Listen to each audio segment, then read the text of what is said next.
नमस्कार बच्चों, आप लोग स्वस्थ और प्रसन्न होंगे। इसी प्रसन्नता के साथ आज हम शुरू करते हैं रिवीजन टेस्ट का आदर्श उत्तर। विषय हिंदी विशिष्ट, कक्षा 10वीं। मैं हूं अंजलि सिंह, उच्च माध्यमिक शिक्षक, शासकीय उच्चतर माध्यमिक विद्यालय भाट, जिला अनूपपुर, मध्य प्रदेश।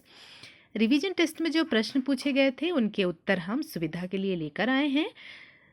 सही विकल्प चुनकर लिखिए। पहला प्रश्न था, इसमें सूर सागर का सबसे चर्चित प्रसंग है, कौन सा है? सूरसागर सूरदास जी की रचना है और सूरदास जी भक्ति काल के कृष्ण भक्ति धारा के श्रेष्ठ कवि माने जाते हैं।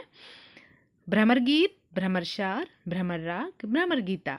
तो सूरसागर में बहुचर्चित है, सबसे चर्चित प्रसंग है भ्रमर गीत।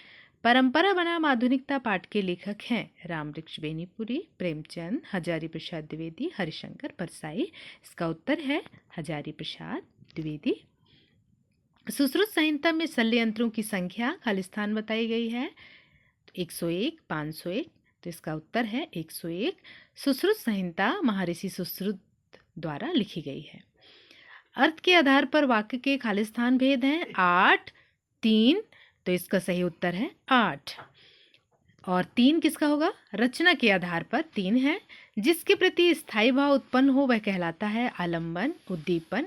इसका उत्तर है जिसे देखकर सहृदय के हृदय में कोई भाव जागृत होता है उसे आलंबन कहते हैं। नर्मदा का उद्गम स्थल है नासिक, इलाहाबाद, अमरकंटक, उज्जैन। तो नर्मदा का उद्गम स्थल है अमरकंटक। देवकी पुत्र में समास है तत्पुरुष समास, कर्मधारय समास, द्वंद्व समास, द्विगु समास। इसका उत्तर है, इसको विग्रह हम करेंगे, देवकी का पुत्र। इसका उत्तर है तत्पुरुष समास। अद्भुत रस का स्थायी भाव है रति, विस्मय, उत्साह, निर्वेद। तो इसका सही उत्तर है विस्मय। रिक्त स्थानों की पूर्ति कीजिए। चतुर चितेरे क्रूर पंक्ति कवि खालिस्तान द्वारा लिखित है सूरदास, बिहारी। तो इसका जो उत्तर है वो है बिहारी। बिहारी जी ने इसको लिखा है। लिखन बैठी जाकी सभी, गही गई गरब गरूर, भय न केते जगत के चतुर चितेरे कूर। उन्होंने लिखा है। तो ये बिहारी की रचना है। बिहारी की रचना में ये पंक्ति है। आधुनिकता खालिस्तान का विरोध करती है, संप्रदाय का या फिर परंपरा का? तो इसका उत्तर है संप्रदाय का। निम्नलिखित प्रश्नों के उत्तर एक वाक्य में दीजिए। साधु से क्या नहीं पूछना चाहिए? जाति न पूछो साधु की, पूछ लीजिए ज्ञान, मोल करो तलवार का, पड़ा रहन दो म्यान। है ना? तो कबीरदास जी के अनुसार साधु से उसकी जाति नहीं पूछनी चाहिए। पंजाब केसरी के नाम से कौन प्रसिद्ध है? इसका उत्तर है पंजाब केसरी के नाम से लाला लाजपत राय प्रसिद्ध है। अगला प्रश्न, शल्य चिकित्सा के प्रवर्तक कौन है? शल्य चिकित्सा के प्रवर्तक महर्षि सुश्रुत हैं। उपासना करने वाले क्या कहलाते हैं, या उपासना करने वाला क्या कहलाता है? इसका उत्तर है उपासना करने वाला उपासक कहलाता है। रस के कितने अंग होते हैं? बच्चों, इस प्रश्न में हमको ये समझना है कि रस के अंग 4 हैं और रस के प्रकार 10 हैं और स्थायी भाव भी 10 हैं। तो रस के 4 अंग होते हैं, स्थायी भाव, विभाव, अनुभाव और संचारी भाव। स्थायी भाव किसे कहते हैं? मानव हृदय में जो भाव सदैव विद्यमान रहते हैं उन भाव को स्थायी भाव कहते हैं। विभाव किसे कहते हैं? सुषुप्त भावों को जगाने वाले कारण को विभाव कहते हैं। और अनुभाव किसे कहते हैं? मनुष्य के शारीरिक बाह्य चेष्टाओं को अनुभाव कहते हैं, जैसे हंसना, मुस्कुराना, हाथ हिलाना, पलक झपकना, जिसे हम देख सकें। संचारी भाव किसे कहते हैं? संचारी भाव मानव हृदय में जो भाव पानी के बुलबुले के समान बनते और बिगड़ते रहते हैं उन भावों को संचारी भाव कहते हैं। इसे हम ये भी बोल सकते हैं कि अस्थिर मनोविकारों को संचारी भाव कहते हैं। सही जोड़ी बनाकर लिखिए, मिलाकर लिखना है।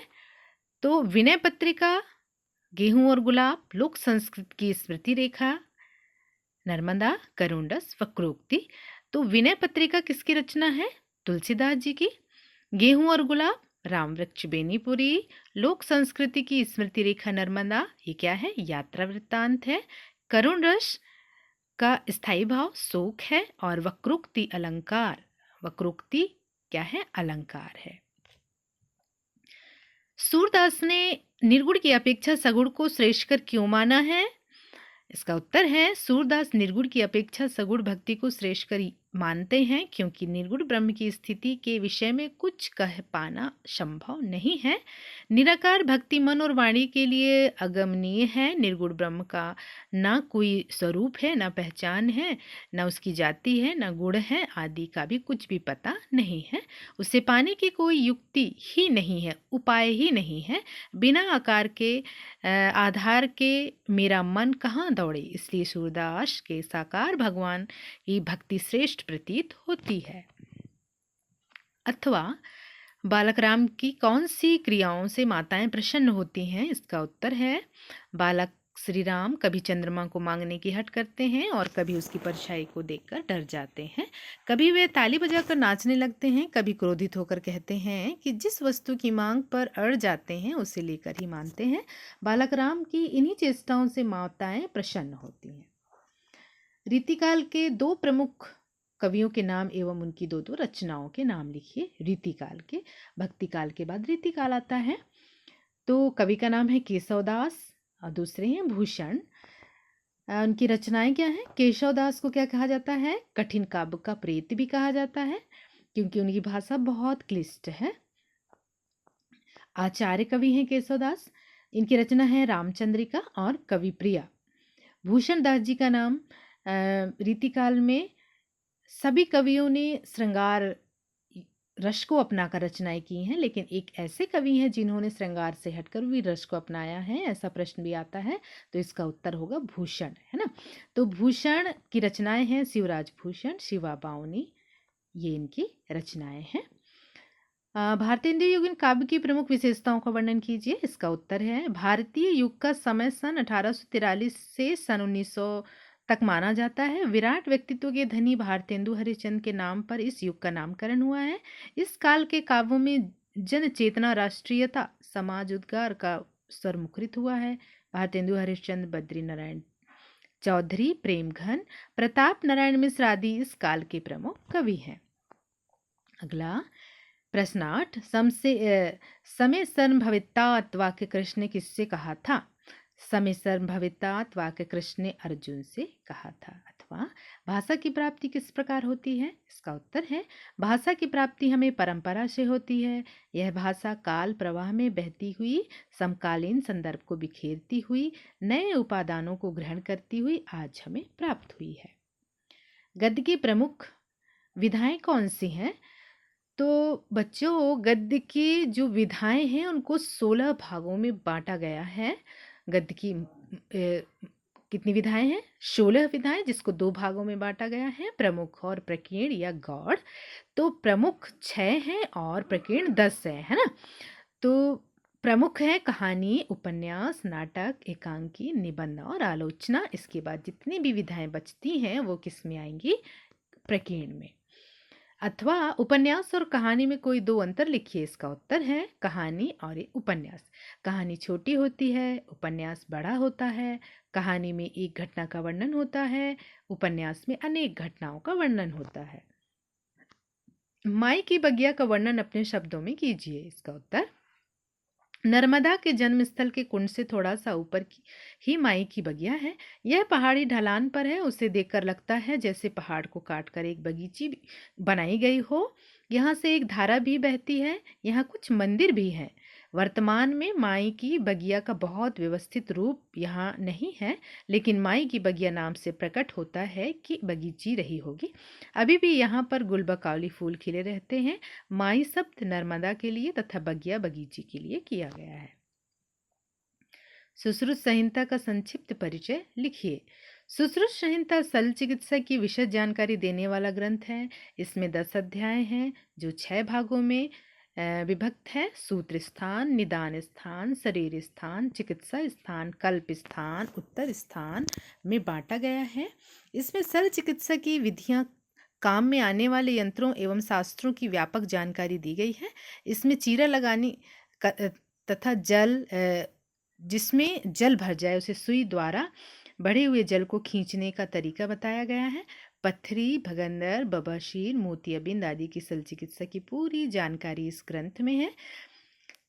दंत चिकित्सा, अस्थि चिकित्सा, माँ के गर्भ से चीरा लगाकर बच्चों को जन्म देने की चिकित्सा, काया श्रृंगार जिसको प्लास्टिक सर्जरी कहा जाता है आदि की तरह शल्य चिकित्सा का वर्णन सुश्रुत संहिता में मिलता ही। बहुत बड़ी बात है कि पहले इस तरह से शल्य चिकित्सा के द्वारा रोगी के बॉडी स्ट्रक्चर मतलब उसके शरीर की संरचना के बारे में जानकारी ली जाती थी। कहा जाता है कि शव को पानी में एक सप्ताह के लिए पत्थर से बांध कर रख दिया जाता था। जब वो पूरी तरह से भीग जाता था, जब उसकी ऊतकें, तो वृक्ष की डाली के बड़े बड़े ब्रश बनाए जाते थे और उसी से निकाल कर देखा जाता था बॉडी पार्ट्स को, शरीर के भाग को। तो ये शल्य चिकित्सा में मिलता है पढ़ने और देखने और सुनने को। निम्नलिखित वाक्यों को निर्देशानुसार परिवर्तित कीजिए। मोहन राजगढ़ में रहता है। अभी बच्चे एक प्रश्न आया था वहाँ पे कि अर्थ की दृष्टि से, अर्थ के आधार पर वाक्य के कितने भेद हैं, है ना। तो उसमें हमने उत्तर दिया था 8। वही अर्थ के आधार पर यहाँ पूछा गया है। मोहन राजगढ़ में रहता है, इसको निषेधवाचक वाक्य बनाना है। तो निषेध मतलब मत, मना, नहीं से तात्पर्य है। मोहन राजगढ़ में नहीं रहता है। फिर है मीरा सुंदर है, विस्मयादि सूचक वाक्य बनाना है, विस्मयादि। अब विस्मयादि बोधक वाक्य बनाने के लिए विस्मयादि बोधक चिन्ह लगाया जाता है। और कैसे शब्द आते हैं इसमें? ओ, वाह, अरे, आहा इत्यादि ऐसे शब्द आते हैं और इन्हीं शब्दों के बाद विस्मयादि बोधक चिन्ह लगाया जाता है। जैसे यहाँ पे वाह मीरा सुंदर है, ऐसे शब्द और भी। वाह मोर कितना सुंदर नाचता है, या मयूर कितना सुंदर नाचता है, ओह कितना सुंदर दृश्य है ना। अगला, द्वंद्व समास का उदाहरण सहित परिभाषा दीजिए। इस समास में दोनों पद प्रधान होते हैं। द्वंद्व समास में जिस समास के दोनों पद प्रधान होते हैं उसे द्वंद्व समास कहते हैं, परंतु इसके संयोजक शब्द का लोप रहता है। जैसे आदान प्रदान है ना, लोप है इसमें, और हम विग्रह करेंगे आदान और प्रदान। माता पिता, माता और पिता। वक्रोक्ति अलंकार का उदाहरण सहित परिभाषा लिखिए। जहाँ किसी उक्ति का अर्थ जानबूझकर वक्ता के अभिप्राय से भिन्न लिया जाए वहाँ वक्रोक्ति अलंकार होता है। जैसे उदाहरण, कौतुम है घनश्याम हम, तो बरसों कित जाए। यह कितनी अच्छी बात है। राधा ने घनश्याम से पूछा कि तुम कौन हो, तो कृष्ण ने बताया कि हम घनश्याम हैं। तो जानबूझकर विपरीत अर्थ लगाया राधा ने। क्या कहा कि तो बरसों किधर जा रहे हो। यहाँ राधा ने घनश्याम का अर्थ कृष्ण समझते हुए भी बादल से लगाया है, इसलिए ये वक्रोक्ति अलंकार है। अथवा रस की परिभाषा एवं उसके प्रकार लिखिए।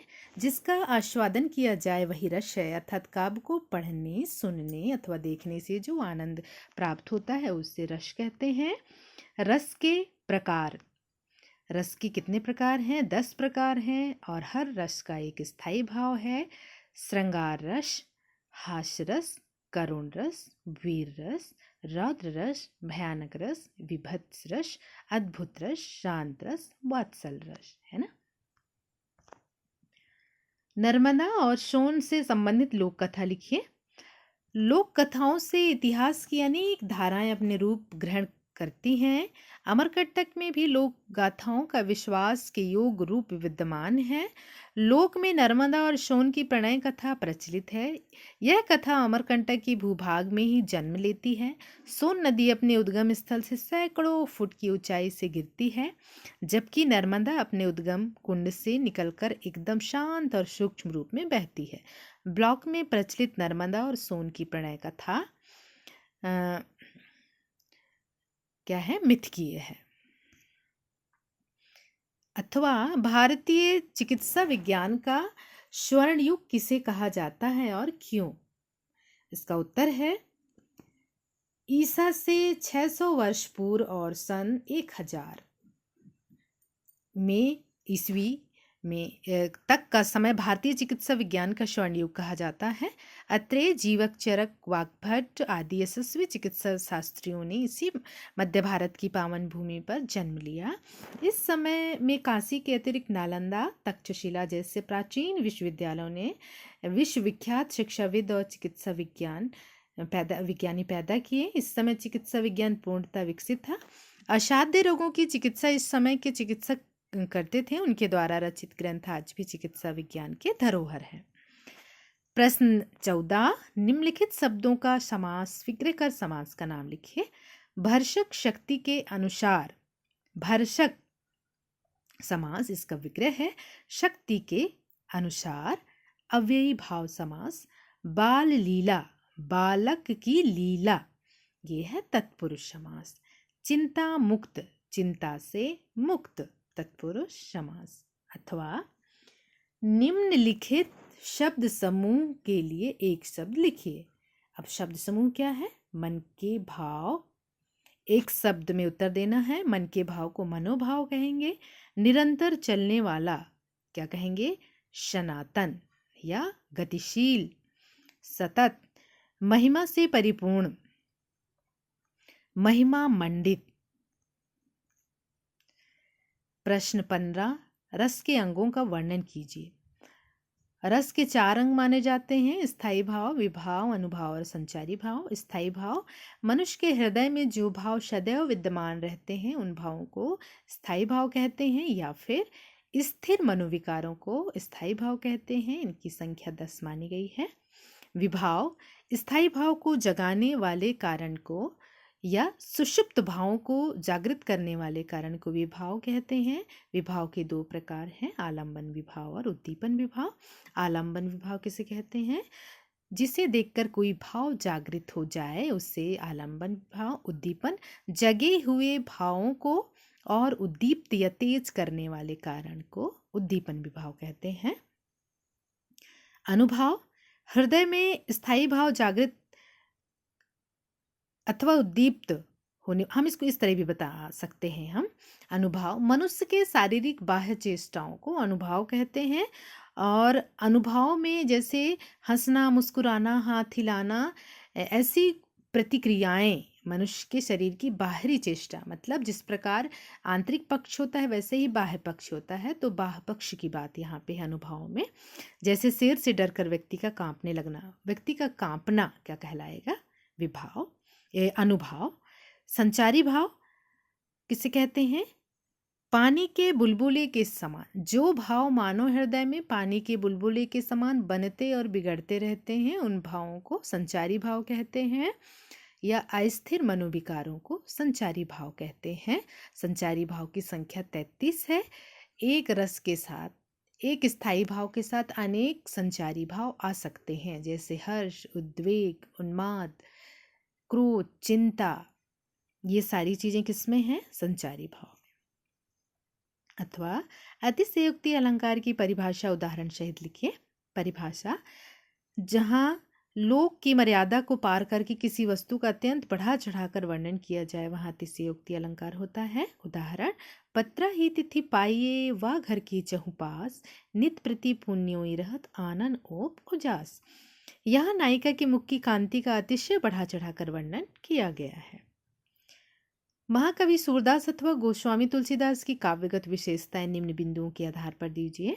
2 रचनाएं, भाव पक्ष, कला पक्ष, साहित्य में स्थान। इसका उत्तर है सूरदास। इनकी रचनाएं हैं सूरसागर, साहित्य लहरी, सूरसारावली। भाव पक्ष, कृष्ण लीलाओं के अमर गायक सूरदास के काव्यों में भक्ति, वात्सल्य एवं श्रृंगार की त्रिवेणी प्रवाहित है। उन्होंने वात्सल का कोना कोना झांका है तथा सगुण कृष्ण भक्ति का भावमय अंकन किया है। विनय, माधुर्य एवं साक्ष्य भाव की भक्ति का मिश्रण सूर्य के काव्य में है, सूरदास के काव्य में है। भ्रमर गीत में उनके बहुविध वर्णनों को पढ़कर हृदय गदगद होता है। कला पक्ष, सूरदास ने माधुर्यमयी ब्रजभाषा में काव्य रचना की है। उनकी भाषा में सरलता, तरलता, सरसता, मधुरता एवं स्वाभाविकता के सर्वत्र दर्शन होते हैं। व्यंग, वक्रता तथा वाग वैदग्ध्य सूर्य की भाषा की विशेषता है। साहित्य में स्थान, सूरदास भक्ति काल की कृष्ण भक्ति धारा के प्रतिनिधि कवि हैं। वे श्रृंगार तथा वात्सल रस के आचार्य माने जाते हैं और सूरदास वात्सल सम्राट माने जाते हैं। उनके काव्य में सभी रसों का परिपाक हुआ है। ब्रजभाषा को सुललित काव्य भाषा बनाने का श्रेय सूरदास को है। और हम ये भी कह सकते हैं कि सूरदास साहित्य आकाश के सूर्य माने जाते हैं। सूर सूर तुलसी ससी उड़गुन केशवदास, अब के कवि खगोत्सम जहता करत प्रकाश। अब गोस्वामी तुलसीदास जी ये दोनों ही भक्ति काल के कवि हैं, सगुण भक्ति धारा के कवि हैं। सूरदास जी कृष्ण भक्ति धारा के हैं और तुलसीदास जी राम भक्ति धारा के। रचनाएं रामचरितमानस, कवितावली, गीतावली, दोहावली, रामलला नहचू, बरबै रामायण, ऐसे बहुत सारी इनकी रचनाएं हैं। भाव पक्ष, मर्यादा पुरुषोत्तम श्री राम के अन्य भक्त। तुलसीदास के काव्य में भक्तों की प्रधानता है, भक्ति की प्रधानता है। शक्तिशील एवं सौंदर्य, शांतिशील एवं सौंदर्य के साकार स्वरूप राम ही उनके स्वामी हैं। तुलसी के काव्य में लोक मंगल संगति समन्वय पर बल दिया गया है। वह राम के चरणों के दास हैं। उनके काव्य में सभी रसों का परिवाक हुआ है, किंतु मूल रस शांत रस है। अब यहाँ पे एक प्रश्न है बच्चों कि सूरदास जी ने कृष्ण की भक्ति किस भाव से की? तो सख्य भाव से की। तुलसीदास जी ने राम की भक्ति किस भाव से की? दास भाव से की। मीराबाई ने किस भाव से भक्ति की है? तो है दाम्पत्य भाव से। कला पक्ष, तुलसीदास ने ब्रज एवं अवधी भाषा का साधिकार प्रयोग किया है। उनकी शुद्ध साहित्यिक भाषा में राजस्थानी, भोजपुरी, बुंदेलखंडी आदि के शब्द भी मिल जाते हैं। उन्होंने प्रबंध एवं मुक्तक दोनों प्रकार की काव्य रचना की है। अलंकारों का स्वाभाविक सौंदर्य दर्शनीय है। दोहा, चौपाई, कविता, पद, सवय आदि विविध छंदों का प्रयोग तुलसीदास के काव्य में प्रयोग हुआ है। साहित्य में स्थान, तुलसीदास को हिंदी साहित्य में शीर्ष स्थान प्राप्त है। वह एक साथ भक्त, कवि, समाज सुधारक, दार्शनिक, उपदेशक, लोकनायक, युग दृष्टा है। भाषा पर उनका पूर्ण अधिकार है। छंद और अलंकारों का प्रयोग तथा सभी रसों का निर्वाह उन्होंने बड़ी सफलतापूर्वक किया है। उन्हें कहा जाता है कि सबसे बड़े लोक मंगलकारी महानायक भगवान बुद्ध के बाद दूसरे लोकनायक तुलसीदास जी माने जाते हैं। और ये साहित्य आकाश के शशि माने जाते हैं, चंद्रमा माने जाते हैं। कविता करके तुलसी ना लसै, कविता लसी पा तुलसी की कला। प्रश्न 18, निम्नलिखित में से किसी एक पद्यांश की व्याख्या संदर्भ प्रसंग सहित कीजिए।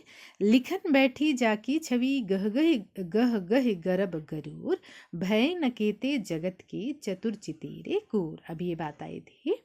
संदर्भ, प्रस्तुत पद्यांश हमारी पाठ्य पुस्तक प्रेम और सौंदर्य पाठ के सौंदर्य बोध शीर्षक से लिया गया है, जिसके कवि रीतिकाल के श्रेष्ठ कवि बिहारी हैं। यहाँ पर भगवान श्री कृष्ण के अवर्णीय सौंदर्य का बखान किया गया है। व्याख्या, जिस भगवान श्री कृष्ण की शोभा को लिखने वर्णन करने के लिए संसार के कितने ही कुशल चित्रकार, कवि, कलाकार बैठे हैं, किंतु न लिख पाने के कारण वे मूर्ख सिद्ध हुए हैं। विशेष भगवान का पल पल परिवर्तित होने वाले सौंदर्य का वर्णन शब्दों के द्वारा संभव नहीं है। पुनरुक्ति, प्रकाश, अनुप्रास, अलंकार एवं दोहा छंद है। अथवा वरदंत की पंक्ति कुंद कली, अधराधर पल्लव खोलन की, चपला चमके घन बीज जगे, छवि मोतिन माल अमोलन की। संदर्भ, प्रस्तुत पद्य वात्सल भाव पाठ के कवितावली शीर्षक से लिया गया है, जिसके कवि गोस्वामी तुलसीदास जी हैं। प्रसंग, इस पद में बालक राम के रूप सौंदर्य का मोहक वर्णन किया गया है। व्याख्या, बालक श्री राम के दांतों की श्रेष्ठ पंक्ति कुंद की कली के समान सुंदर है। कुंद की कली सफेद होता है, सफेद रंग का, बहुत सुंदर। उनके बोलने पर ऊपर तथा नीचे दोनों ओष्ठ कोमल लाल लाल पत्तों की तरह खुलते हैं। उनके श्याम वर्ण वाले वक्ष स्थल पर शोभायमान बहुमूल मोतियों की माला ऐसे लग रही है जैसे बादलों के मध्य बिजली चमक रही हो। चपला चमके, चपला माने बिजली होता है, घन माने बादल होता है। और बादल, बिजली कहाँ चमकती है? बादलों के बीच। तो यहाँ पे सांवले सलोने भगवान राम की कपोल की तरह सुंदर, नवीन कपोलों की तरह उनके ओष्ठ हैं और उनके बीच में दिखाई देने वाले कुंद की कली के समान सुंदर दांत झलक रहे हैं और ऐसा लगता है जैसे बादलों के मध्य बिजली चमक रही हो। शिशु राम की तंत पंक्ति, ओष्ठ, माला आदि की शोभा का मनोहारी अंकन है। शुद्ध साहित्यिक अवधी भाषा में विषय का प्रभावी प्रस्तुतिकरण हुआ है। उपमा, अनुप्रास, अलंकार की सुंदर छवि विद्यमान है। प्रश्न 19, निम्नलिखित में से किसी एक गद्यांश की व्याख्या संदर्भ एवं प्रसंग सहित लिखिए।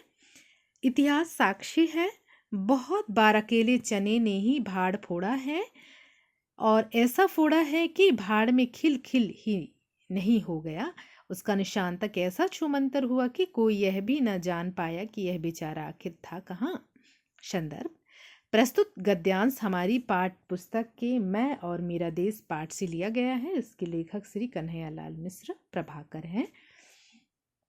प्रसंग, इस गद्य खंड में बताया गया है कि प्रत्येक स्तर के काम का पूरा पूरा महत्व है, यह तथ्य स्पष्ट किया गया है। लेखक कहते हैं कि देश के प्रत्येक नागरिक को अपने राष्ट्र की रक्षा के लिए सब कुछ करने को तैयार रहना चाहिए। अकेला व्यक्ति भी बहुत करने की सामर्थ्य रखता है। इतिहास इस बात का प्रमाण है कि अकेले व्यक्ति ने महान कार्य करते हुए विरोधी का नामो निशान मिटाकर राष्ट्र के गौरव की वृद्धि की है। अतः अकेले चना भाड़ नहीं फोड़ सकता, यह युक्ति पूरी तरह गलत है। एक व्यक्ति का कार्य भी राष्ट्र के गौरव को बढ़ा सकता है। सरल सुबोध एवं साहित्यिक खड़ी बोली का प्रयोग किया गया है। लाक्षणिक भाषा युक्त उद्धरण शैली का प्रयोग हुआ है। अथवा गोदोहन से लेकर राजसूय यज्ञ में पुरोहित के चरण धोने तथा सुदामा की मैत्री से लेकर युद्ध भूमि में गीता के उपदेश तक उनकी ऊंचाई का एक पैमाना है, जिस पर सूर्य की किरणों की रंग बिरंगी पेटी की तरह हमें आत्मिक विकास के हर एक स्वरूप का दर्शन होता है। संदर्भ, प्रस्तुत गद्यांश हमारी पाठ्य पुस्तक के महापुरुष श्री कृष्ण पाठ से लिया गया है। इसके रचनाकार श्री वासुदेव शरण अग्रवाल जी हैं। इस गद्य खंड में लेखक ने श्री कृष्ण के सर्वगुण संपन्न व्यक्तित्व को उजागर किया गया है। व्याख्या, श्री कृष्ण में मानव मस्तिष्क का पूर्ण विकसित रूप विद्यमान था। गाय दोहने के छोटे से छोटे कार्य से लेकर अश्वमेघ यज्ञ में पुरोहित के पैर धोने तक का कार्य कृष्ण ने किया। उन्होंने अपनी दीनहीन मित्र सुदामा के साथ मित्रता का निर्वाह किया तो महाभारत के रण क्षेत्र में गीता उपदेश देकर एक आदर्श मापदंड भी स्थापित किया। उनके द्वारा दिया गया गीता का ज्ञान मानव जीवन के आध्यात्मिक पक्ष के हर रूप को रंग बिरंगे किरण समूह की तरह आलोकित करता है। विशेष सर्वगुण संपन्न कृष्ण के व्यक्तित्व को रेखांकित किया गया है। शुद्ध साहित्यिक भाषा का प्रयोग हुआ है। विवेचनात्मक शैली को अपनाया गया है। निम्नलिखित अपठित गद्यांश को पढ़कर नीचे लिखे प्रश्नों के उत्तर दीजिए। बच्चों, अपठित माने क्या होता है? जिसको हमने पूर्व में ना पढ़ा हो। मनुष्य का जीवन बहुत संघर्षमय होता है, उसे पग पग पर कठिनाइयों का सामना करना पड़ता है। फिर भी ईश्वर के द्वारा जो मनुष्य रूपी वरदान की निर्मित इस पृथ्वी पर हुई मानव धरती का रूप ही बदल गया है। यह संसार कर्म करते रहने वाले मनुष्य के आधार पर ही टिका हुआ है। देवता भी उनसे ईर्ष्या करते हैं। मनुष्य अपने कर्म बल के कारण श्रेष्ठ है। धन्य मनुष्य का जीवन। उपयुक्त गद्यांश का शीर्षक बताइए तो क्या होगा? आप जो भी सोचेंगे उससे संबंधित वो सही होगा। मानव जीवन का महत्व हमने यहाँ पे लिखा है। उपयुक्त गद्यांश का सारांश लिखिए। उपयुक्त मतलब क्या होता है? ऊपर जो लिखा गया है, ऊपर जो युक्त कहा गया है। मनुष्य को हमेशा संघर्ष करना पड़ता है, फिर भी इस पृथ्वी पर बहुत से परिवर्तन किया है। मनुष्य अपने कर्म के कारण ही श्रेष्ठ सिद्ध हुआ है। मनुष्य किस कारण श्रेष्ठ माना गया है? इसका उत्तर है मनुष्य अपने कर्म फल के कारण श्रेष्ठ माना गया है। प्रश्न 21, अपने विद्यालय के प्राचार्य को शाला शुल्क मुक्ति हेतु आवेदन पत्र लिखिए। उदाहरण, श्रीमान प्राचार्य महोदय, विद्यालय का नाम, आपका जो भी विद्यालय है, विषय है शाला शुल्क मुक्ति हेतु आवेदन पत्र। मान्यवर, निवेदन है कि मेरे पिताजी मजदूरी करके घर का काम चलाते हैं, किंतु पिछले 3 माह से वह अस्वस्थ चल रहे हैं। बिना आय के घर की आर्थिक स्थिति पूरी तरह बिगड़ गई है। यही कारण है कि मैं विद्यालय का प्रवेश शुल्क एवं परीक्षा शुल्क जमा नहीं कर सकता हूँ। श्रीमान जी से प्रार्थना है कि मेरी दयनीय स्थिति को ध्यान में रखते हुए मुझे पूर्ण शुल्क मुक्ति प्रदान करने की कृपा करें। दिनांक, आपका आज्ञाकारी शिष्य काखागा। ये हिंदी विशिष्ट के लिए है, जो अभी परिवर्तन नहीं हुआ है उसके प्रारूप में है। कोरोना वायरस का सामना कर रहे अपने मित्र को शीघ्र स्वास्थ्य लाभ की सांत्वना देते हुए पत्र लिखिए। 73 चेतना नगर अनूपपुर, दिनांक 24 नवंबर 2020। प्रिय मित्र रामचरित्र, सप्रेम नमस्कार। समाज फोन पर तुम्हारे मोहल्ले कोरोना संक्रमण की जानकारी मिली। सप्रेम नमस्कार। आज समाज की जगह आज है। आज फ़ोन पर तुम्हारे मोहल्ले में कोरोना संक्रमण की जानकारी मिली, साथ ही तुम्हारे संक्रमित होने की भी जानकारी मिली। मुझे बड़ी चिंता हो रही है। मैं चाहती हूँ कि जब तक संक्रमण समाप्त नहीं होता है एवं जब तक इसकी वैक्सीन नहीं बन जाती है, तब तक अपने स्वास्थ्य का ध्यान रखते हुए हमेशा मास्क का उपयोग करते हुए सामाजिक दूरी बनाए रखना, साथ ही हाथ को हमेशा साबुन से धुलते रहना। स्वस्थ होने पर तुम पुनः पढ़ाई मन लगा कर करना। चिंता की कोई बात नहीं है। घर पर पिताजी माताजी को चरण स्पर्श। तुम्हारा प्रिय मित्र Kanhaiya Lal. Keyword for example, उदाहरण के लिए है ये। निम्नलिखित में से किसी एक विषय पर लगभग 250 शब्दों में निबंध लिखिए। ऑनलाइन कक्षा वर्तमान समय की सबसे बड़ी आवश्यकता। विद्यार्थी जीवन और अनुशासन। कोविड-19 का मानव जीवन पर प्रभाव। राष्ट्रीय एकता और अखंडता। ये सभी जो बिंदु हैं बहुत ही ज़रूरी हैं, जिनके बारे में हम जान सकते हैं। अभी जैसे कोविड-19 चल रहा है, उसकी जो बुराइयां, उसके जो दुष्प्रभाव हैं समाज पर पड़ा हुआ है, सब कुछ अस्त व्यस्त हो गया है, उसके बारे में हम लिख सकते हैं। और विद्यार्थी का संबंध अनुशासन से है। जो अनुशासित है वही विद्यार्थी आगे बढ़ सकता है। और निम्नलिखित में से किसी एक विषय, इसमें ये जो पहला है, इसमें पूरी तरह से विस्तार से निबंध लिखना है 250 शब्दों में। और निम्नलिखित में से किसी एक विषय की रूपरेखा लिखिए। भारतीय किसान, पुस्तकालय का महत्व, मेरा प्रिय खेल। इसमें किसी एक पर रूपरेखा लिखनी है। निर्देश, विद्यार्थी स्वयं अपने विवेक से किसी एक विषय पर निबंध एवं रूपरेखा लिखें। धन्यवाद। इस तरह से हमारा आज का रिवीजन टेस्ट कक्षा 10वीं विषय हिंदी विशिष्ट का आदर्श उत्तर यहाँ पर समाप्त होता है। आप लोग स्वस्थ रहें और अपनी पढ़ाई को निरंतर जारी रखें। बहुत बहुत